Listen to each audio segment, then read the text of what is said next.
Kembali ke breakdown karakter. Video kali ini kita akan bahas Oyako paruh waktu, yakni Murayama, Furuya, dan Seki. Murayama sendiri sudah saya breakdown di video sebelumnya namun tanpa narasi. Nanti akan saya perjelas kenapa Murayama mendapat stat-stat demikian. Sedangkan Furuya dan Seki kita akan bahas detail. Baik, dimulai dari Murayama. Sebelumnya Murayama mendapat stat sebagai berikut. Murayama mendapat power level 7 karena memang powernya tidak terlalu kuat dan masih ada pasti yang lebih kuat. Di video sebelumnya Cobra sudah saya breakdown. Cobra mendapat stat power 8 dan damage 9. Adegan ini membuktikan jika power Murayama kurang kuat dari Cobra. Murayama memberi 2 kali pukulan dan Cobra masih kokoh, sedangkan Cobra cukup 1 pukulan dan Murayama jatuh. Di adu joto saja sudah terlihat power Cobra lebih kuat. Dan untuk damage mereka berdua sama, yakni level 9. Mereka sama-sama mendapat damage dengan wajah yang berdarah. Pertahanan dan stamina mereka sama. Semua sudah saling kelelahan. Kalahnya Murayama karena power Murayama tidak bisa menembus pertahanan Cobra. Dengan perbandingan stat seperti ini sudah sangat akurat bukan bahwa adegan adu jotos mereka sudah sesuai dengan penilaian yang saya berikan. Kemudian kecepatan Murayama mendapat level 8, agility 7, dan battle IQ 8. Murayama pernah berkelahi dengan cepat saat bertarung dengan Todoroki yang pertama. Pertarungan lainnya biasanya Murayama santai saja, karena dia tahu dia memiliki damage yang kuat sehingga musuhnya pasti mudah sekali tonjok. Jadi dia menyeimbangkan diri kepada siapa karakter yang dia hadapi. Karena Todoroki cepat, Murayama harus menyelaraskannya. Namun untuk kelincahan, Murayama berada di level 7 atau standar untuk petarung. Karena memang Murayama sendiri tahan pukulan sehingga membiarkan dirinya sering terkena serangan. Namun bukan berarti Murayama tidak punya kelincahan. Murayama tipe petarung yang menikmati perkelahian. Terkadang serius berkelahi dan butuh menghindari serangan. Terkadang santai dan menikmati serangan atau pukulan dari lawannya. Hal tersebut juga membuat Murayama memahami kekuatan lawan. Jadi dia mengerti jika lawannya lebih kuat darinya atau lemah dengan menerima seberapa kuat pukulannya. Selain itu, teknik berkelahi Murayama juga cakap. Walau berkelahinya dia sering terlihat meragukan, sebenarnya Murayama tahu kok cara gelut dan menuntaskan pertarungan. Dia terlihat meragukan jika tahu musuhnya kroco atau orang-orang lemah, namun menjadi serius jika bertarung dengan karakter seperti Todoroki, Cobra, dan Hyuga. Murayama memiliki karakteristik dalam berkelahinya. Biasanya dia menerima serangan terlebih dahulu, baru menyerang balik atau memberi refleks langsung setelah musuh baru saja menyerang. Teknik-teknik berkelahinya juga lumayan bervariasi, seperti tendangan lurus, tendangan dengkul, tendangan melayang, pukulan melayang, dan benturan kepala.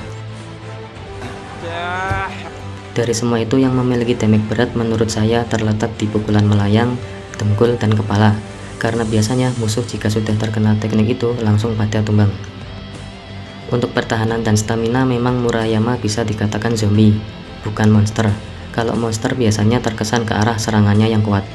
Memang Murayama kuat menahan 100 pukulan, tapi mereka semua karakter kroco atau pukulan mereka tidak berdamage berat.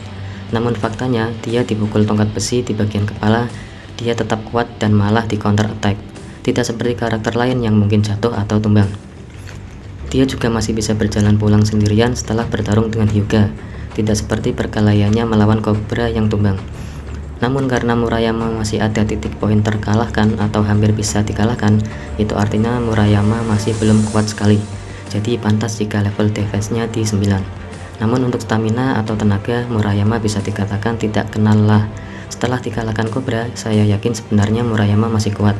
Namun karena Murayama sadar diri serangannya tidak bisa menjatuhkan Cobra, Murayama sudah kalah dalam hal pertahanannya, bukan staminanya. Bukti lain, setelah berkelahi dengan Hyuga, pulang berjalan kaki dilanjut membantu White Rascal yang sedang tawuran dengan Dog. Seperti tidak ada lelahnya.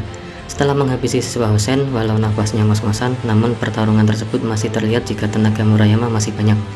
Dia juga berjalan sendiri menuju dermaga untuk bertarung dengan pasukan musuh. Selain itu, dia juga kuli. Jadi pantaslah sebagai orang dewasa yang sering berkelahi, Murayama mendapat level 10. Kemudian masalah mental, ya sudah jelas dia Raja Oyako, tentu mentalnya raja. Dia berani datang sendirian ke medan perang, ke markas Hyuga yang notabene markas para pembunuh, menyerang siswa-siswa Hosen sendirian, dan berani mengambil risiko sebagai pemimpin untuk menuntaskan masalah-masalah yang datang. Namun dia belum berani jika berhadapan dengan yang lebih dewasa, seperti Orochi bersaudara, Amamiya, Kohaku, dan karakter Mighty Warrior. Dan semua itu menjadi bentuk pengalaman-pengalaman bertarung Murayama yang menjadikan dia berada di titik sekarang ini, atau sebagai Raja Oya. Karena belum pernah berkelahi dengan yang lebih dewasa, pantas jika dia masih berada di level 9, atau kata lain, masih ada batasan yang belum terlampaui. Itu tadi deskripsi ulang stat dan level dari video Murayama sebelumnya. Pas nggak nih? おい村山さん村山この辺に山王連合会のたまり場があるんだろうん全日には関係ないのヒューガちゃんの言う通りそう簡単に協定なんて結べね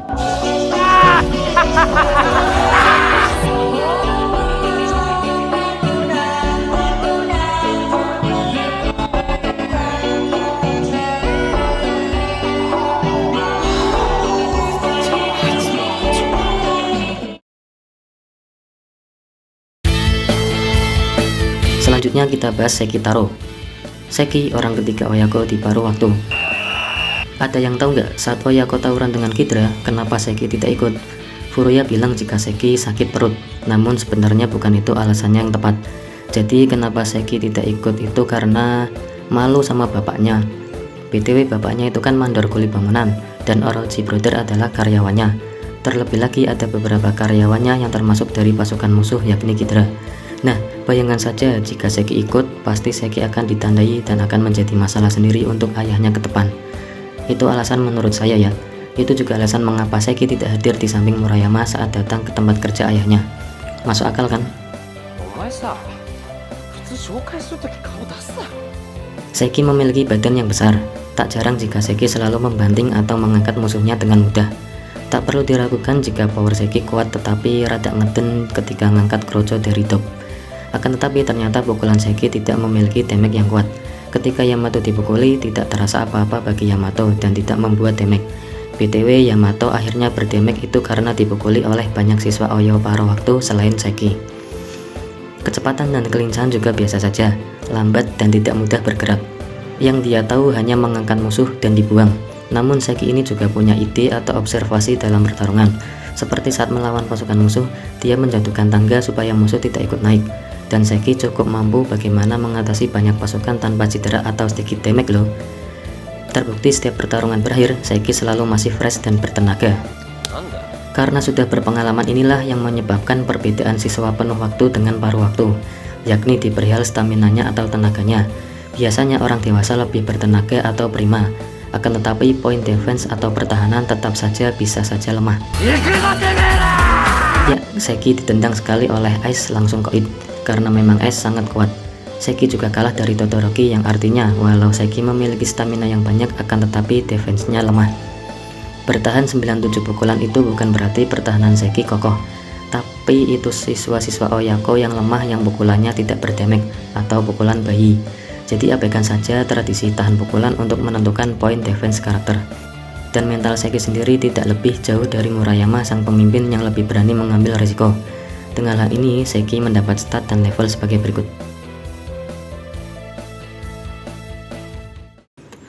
Kemudian Furuya. Furuya ini sebenarnya karakter berkelas, hanya saja kurang mendapat panggung untuk dirinya berkelahi, dan berakhir menjadi nomor 2. Sebelum kedatangan Murayama, dia adalah penggerak atau leader Oyako karena yang paling banyak bertahan dari pukulan, yakni 98 pukulan, mengalahkan Seki yang sebelumnya 97 pukulan.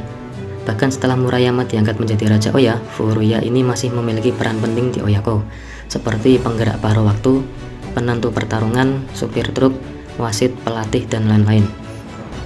Memiliki tubuh yang tinggi kurus, kukira bakal sekuat seperti Casio.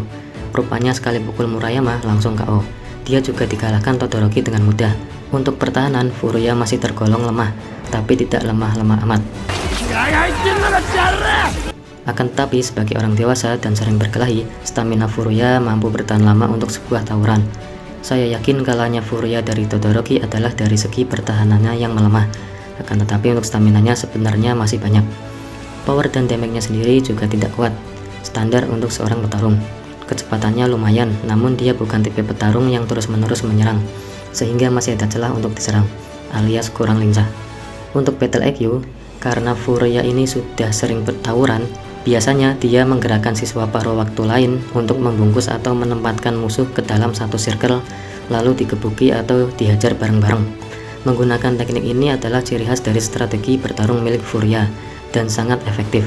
Mengalahkan musuh dalam jumlah banyak dengan kekuatan siswa yang banyak pula. Keuntungannya pertahanan musuh melemah dan langsung kalah, dan stamina Furuya kawan-kawan masih banyak. Kalau Murayama sendiri mah dia petarung bebas seinginnya dia saja. Namun untuk perkalian 1 lawan 1, Furuya kurang mahir. Oke lah jika lawan Chiharu dia bisa menang, memang karena Chiharu kan lemah. Lalu lawan Todoroki apa kabar? Kok langsung kalah tuh gimana? Mentalitas, awal hadirnya Furuya memang terkesan siswa yang kejam. Tinggi, kurus, wajah sangar, wajar jika siswa lain takut. Saat awal-awal Murayama menjadi raja, mental Furuya masih berantakan. Ya jelas, tahtanya diambil. Furuya juga masih emosian, namun sedikit demi sedikit Furuya mulai luluh oleh Murayama. Karena Murayama sering menasihati seperti hati-hati berurusan dengan Daruma Ika, kelemahan paruh waktu, dan sebagainya. Sehingga Furuya menjadi tenang dan mengerti maksud-maksud dari ceramah Murayama. Wah, sepertinya Murayama ini memang ahli filosofi ya. Banyak siswa yang terpengaruh oleh dia, seperti Todoroki, Tsukasa, Seki, dan Furuya. Namun dia manja kalau di depan kobra. Dengan ini Furuya mendapat stat dan level sebagai berikut. Bagaimana hasil dari penilaian mereka? Relate tidak dengan filmnya? Ikuti terus channel ini, selanjutnya kita bahas karakter dari film anime 6 From Heck and Low. Ada Orochi bersaudara, Shinya dan Masaya, Arata dan Motowaki. Terima kasih saya ucapkan yang sudah subscribe, sampai berjumpa di video selanjutnya.